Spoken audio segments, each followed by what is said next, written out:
ఓం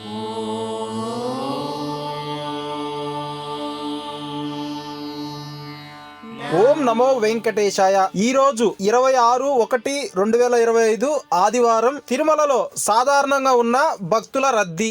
నిన్న అనగా 25/1/2025 నాడు స్వామివారిని దర్శించుకున్న భక్తుల సంఖ్య 77,651 మంది స్వామివారిని దర్శించుకున్నారండి. అలానే స్వామివారికి తలనీలాలు సమర్పించుకున్న భక్తుల సంఖ్య 26,677 మంది స్వామివారికి తలనీలాలు సమర్పించారండి. అలానే స్వామివారి హుండీ ఆదాయం చూసుకున్నట్లయితే 3,07,00,000గా స్వామివారి హుండీ ఆదాయం ఉందండి.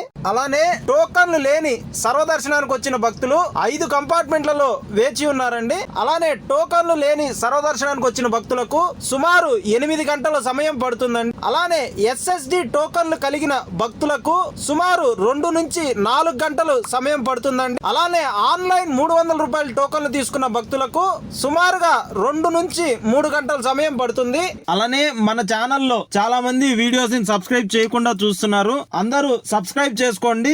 మీరు సబ్స్క్రైబ్ చేసుకున్న దాని వల్ల నాకు కొద్దిగా సపోర్ట్ చేసినట్టు ఉంటుంది.